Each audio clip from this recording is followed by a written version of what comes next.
So when the communism in Europe you're fighting fell, the NGOs did not disband. Somehow they got bigger. They got more money. They got more power. And now they've truly become, they label themselves the protectors of democracy. And now they believe that any challenge to them is challenging, quote unquote, democracy. But really, it's the democracy they set up in this soft power structure underneath our null. And it's Democrats and Republicans? Yes. I cannot tell you enough how much both are involved. It is everywhere. Now we even have members of Congress. So we have sitting members of Congress that actually sit on the NGOs right now. They vote in Congress for money for themselves, and they sit on the same NGOs that they're voting to get money. It is a huge conflict of interest, and it's buried very deep. Is it all about the money? I think they're the way to do it. Listen, I think they believe they're doing a good mission. That's say that I believe that they've told themselves that they went for the I think they truly believe that without their influence that the Western world will fall. place with their parents. And it means that their power is top priority. And Also, that also means that obviously their finances are the top priority. So yes, to answer your question, it is all about the money. But they tell themselves a good story, all villains do. What's up, y'all? Gerald here, creator of Gospel Chops and your host for this YouTube channel, back with another video. Now, y'all, we are in tumultuous times. We are in turbulent times, if you will, such that we are trying to make America great again. And all you and I can do is support the current administration as they do the work. But sometimes support matters. And here we have Donald Trump, who is leaning on the first buddy, Elon Musk. And Elon Musk goes out into the wilderness, out into the atmosphere, out into the environment, and he finds the brightest, the best and the brightest, the nerdiest, the most genius people he can find. Say, hey, we understand what we're up against. We understand that there have been decades of corruption in America. There have been things that have been destroyed. There have been things that have been hidden. There are things that have been strategically stashed away so that they can never be found or only found by certain people. We need you to help us find it because we're trying to make America great again. And in order for America to be great again, we're going to have to uncover some of these dirty deeds. Going to have to air out some of this dirty laundry. Well, that's where DOGE comes in. And you find that while you're trying to make America great again, y'all, there is so much blowback against DOGE. We've seen it in the news media. We've seen it from our elected officials. Everybody has a problem with DOGE. DOGE is an enemy of the state. We got to demonize DOGE. Well, all DOGE is a few little young nerds that Elon has found that are going to help him uncover some things that the government has been hiding from the people. And so far, they're doing a bang-up job, in my opinion. Well, here we have this story of one of these such nerds, one of these such geniuses. She's deaf. She's nonverbal. And it makes me harken back to the days when I was in undergrad and I took up ASL as my foreign language requirement and I was fluent in American Sign Language and I felt so good about being able to communicate in that way. As it turns out, I didn't have many deaf friends. So I wasn't able to use it as often as I would. And over time, over the decades since I've been in undergrad, oh my goodness, it's been a while. But since that time, I have lost that fluency. Don't feel good about it, but seeing this video reminded me of those times that this woman who can't hear, who can't speak, can communicate in such a way that her genius shines through. And she has linked up with DOGE. She is connected to the effort to make America great again, and she is going to use her sensibilities, her genius, her intellect, and she's going to bring this thing to the forefront, uncovering some misdeeds of government actors, those who've been hiding behind the federal government. And we sit here and we think, oh, that's just a federal government building. No, no, no, no, no. It's people in there. People with personalities and attitudes and lifestyles. There's some criminals in there that are engaged in misdeeds and criminal acts that want to use their government position to maintain a lifestyle better than you and I. Well, thank goodness for President Trump. Thank goodness for DOGE being on the case with geniuses like this. Then he started attacking the rule of law left and right. And I'm litigating all these cases, fair disclosure. Oh, the Constitution says that people born here are citizens. Oh, no. I say what the Constitution is, not what everybody has always agreed, pick and choose. And the court stopped him. I just got a preliminary injunction in that case. Oh, That's great. going. Congratulations. The identities of all Americans that are in the Treasury system. I'm going to send a bunch of young hackers from DOGE into the Treasury systems to pour over that legally protected information. I got an order in that case. Oh, the FBI, their names are protected by the Privacy Act and the Constitution. Never mind that. I'm going to publish 6,000 FBI agents and personnel who worked on the January 6th case. I got a court order on that. And on and on and on and on. I probably worked on 10 cases. I just filed another one. They got into the Office of Personnel Management. They're pouring over, the DOGE is pouring over these records. They have no right to these records. So the story is shock and awe, like never before seen in American history. You can't describe it as a presidency. It's a crime wave. But the flip side of that is that rule of law, the courts, civil society, democracy activists, thousands of people just like me. Fortunately, there's not too many that are just like me, but thousands of colleagues, have joined in. And the shock and awe of democracy has been greater than Trump's illegalities. And last point, he's complaining about it. He and all his cronies are bitter.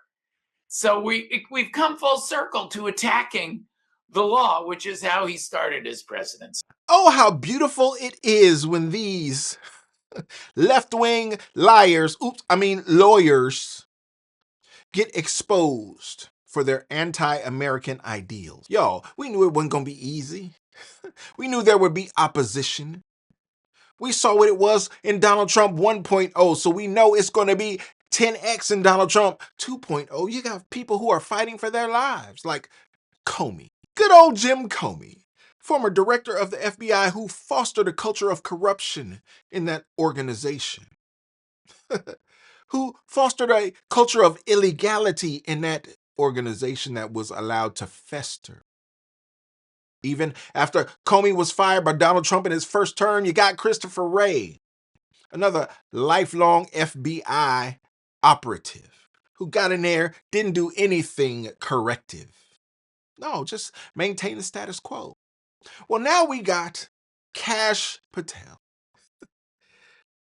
And just as Kash enters the FBI, on this very day, y'all, there was supposed to be some Epstein files released. We were supposed to get some new information. Turns out we got some old information that we've already had years ago. Turns out it's been rumored that people in the FBI in the Southern District of New York have been destroying files, even as Kash was delayed in being confirmed. Now, I need y'all to think about this, because the Democrat Party put the brakes on Kash's confirmation in the Senate. Is it possible? Think about it, y'all. Just go with me here.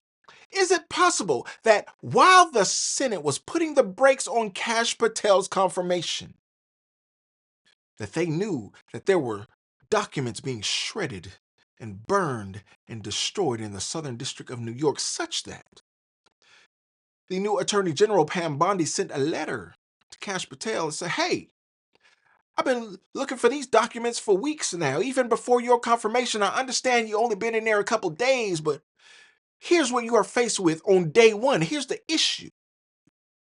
I asked for these documents long ago, and someone in your department is putting the brakes on this. Someone in your department is putting the kibosh on this. I need you to find out who in your department is not loyal to America. I need you to find out who in your department is participating in seditious activity. And I need you to bring them to the forefront, because I am the Attorney General of the United States. I am going to prosecute them to all hell. We're going to convict them and send them to Gitmo. Well, maybe not, but we can only dream, right? So here's what we have, y'all, with these lefty lawyers out here bragging on podcasts that they are trying to gum up the works, grind the gears of government. Y'all didn't do none of this while Joe Biden was the president, even though we know Joe Biden was never the president. I hope they get to the bottom of it and figure out who was making decisions while he was the figurehead in office. Obama. Because we know Joe Biden was never a decision maker. Ah, America the Beautiful. So Norm Eisen, he runs an NGO called State United Democracies Center, State United Democracy Center. It's actually full of big names like David, Janet Devil, the Panda, Napolitano, Tan, Wicks, Tom Ridge, Mexican, Michael Deal, Steele. Eva, Smith, You know, many famous names are involved in this specific NGO. Now, that NGO accepts $17 million in private donation. So I was researching, Wait, did it? what do they do? Like, with $17 million, Sick. I started researching. Okay. But the only thing I could find, and I was digging, but the only thing that I found, Loved it. So, they made a knockoff Muppet show. that's what it. You think I'm kidding? They actually made puppets, Muppets, but like knockoff puppets. It's a computer that look at the with And all the videos that they made with these knockoff puppets had less than 200 views. they speak immense. So I'm wondering, all those big names, all those famous people at the NGO, and the only thing they did with $17 million was make a terrible Muppet show. They got money and they did something with that. It was just awful. Jim Henson would roll in his grave. I saw the video on your ex of the Muppet. Yes. Says and Yeah, I know. because we because okay And it was weird because all the videos had less than 200 views. have so They didn't even try to promote them with ads or anything. So where did the $17 million go? America is asking, where is the money? The money that has been siphoned from USAID. The money that has been siphoned from the Social Security Department, the IRS, every major department of government, y'all, there have been people in place. Crooked people. This is the bureaucracy that you hear about. See, people fight and they work in government for 20 years, 30 years, and they fight to get to those positions where they control a department. And that's where the power lies of this bureaucracy, because see, you can have some little department somewhere in Washington, D.C. that no one cares about.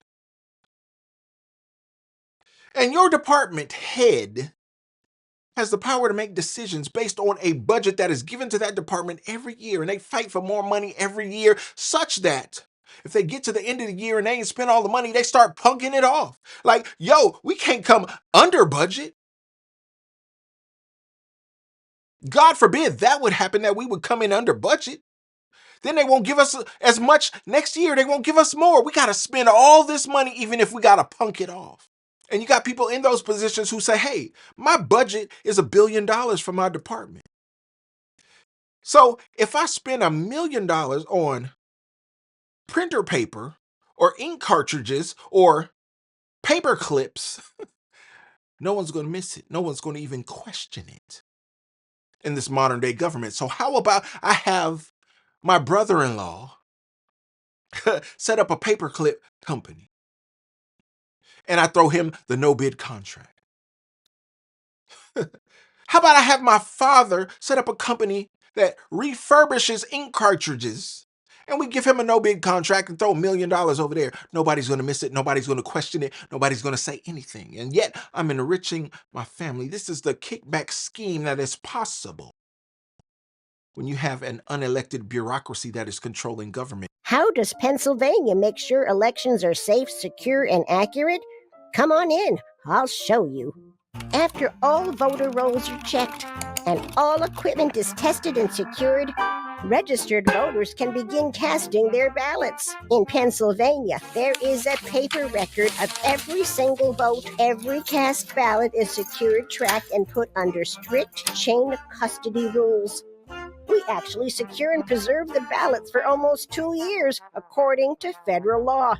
Trusted local election officials check that absentee and mail-in ballots are signed and verified to be from a registered voter and arrived by Election Day before they are counted. All of our ballot counting machines meet rigorous federal security standards. I use AI to analyze the Form 990s, that we can find, the award searches. People can search all of that. And what the AI does is it helps to figure out the connections. And the information's been out there. My website helps you search it, but the AI is what puts the connections together. And it helps me figure out the relationship. The other use of AI was back in December. And we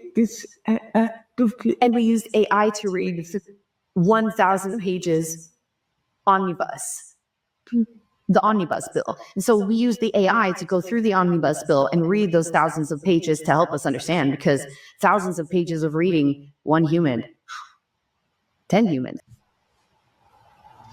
I know your focus was USAID. What's next? Is there a certain part of the government now that you are really focusing in on? Yeah, two things. So my project right now is to work on analyzing connections and relationships between people in the government, because if you research me long enough, you start to notice that they're all working together. They're all married. They're all in-laws. They know each other. They all sit on the same board for many years. It's my project to map those relationships and put it on my website. Are you ever scared? Because exposing things like that, the ways people are making big money secretly within our government, seems like it could put you at risk.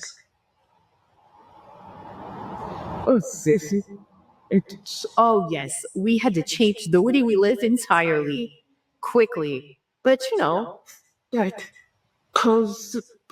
sometimes God calls you for a mission, and you must answer that call. And this, y'all, is the power structure that is fighting back against the Trump administration, Trump 2.0. Well, not only do you got Trump in there, who has a chip on his shoulder, who is a bull in a china shop, ready to wreck things, but you got Elon Musk, who is saying, if we don't do this, there will be no more America. And he don't want America to go nowhere. He's trying to get to Mars. Listen, he's not only bored with America, he's bored with Earth. And he's saying, look, Earth is boring to me. I'm going to Mars. Y'all catch up with me.